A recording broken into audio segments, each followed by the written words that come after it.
उत्पत्ति अध्याय 16। दासी हागार और उसका पुत्र यिश्माएल।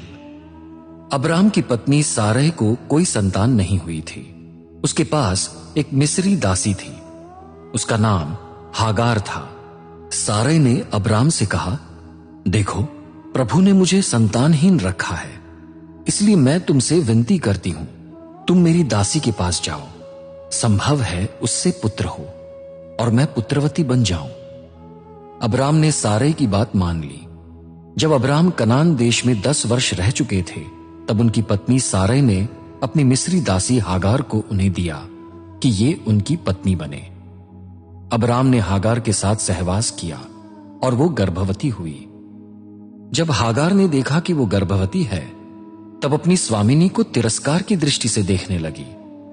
सारै ने अब्राम से कहा, जो चोट मुझे लगी है उसका कारण तुम हो।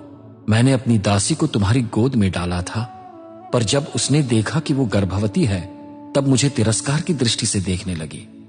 प्रभु मेरे और तुम्हारे बीच न्याय करे। अब्राम सारै से बोले, देखो, तुम्हारी दासी तुम्हारे हाथ में है, तुम्हारी दृष्टि में जो भला लगे वही उसके साथ करो। सारै हागार को दुख देने लगी, अतः हागार उसके पास से भाग गई। प्रभु के दूत ने हागार को निर्जन प्रदेश के एक झरने पर पाया। यह झरना शूर के मार्ग पर था।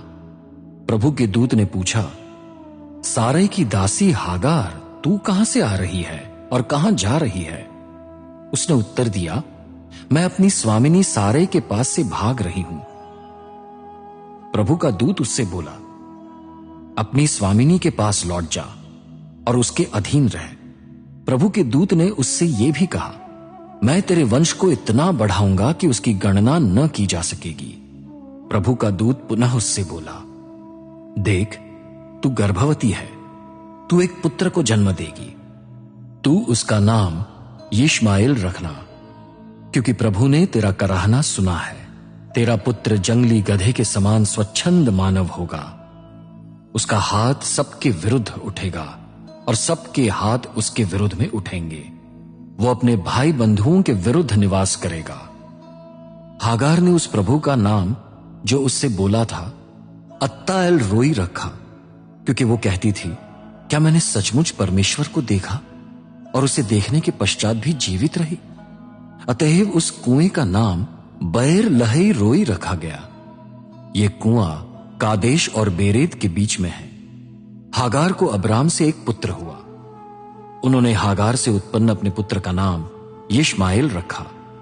जब हागार ने अब्राम से यिश्माएल को जन्म दिया, तब अब्राम 86 वर्ष के थे।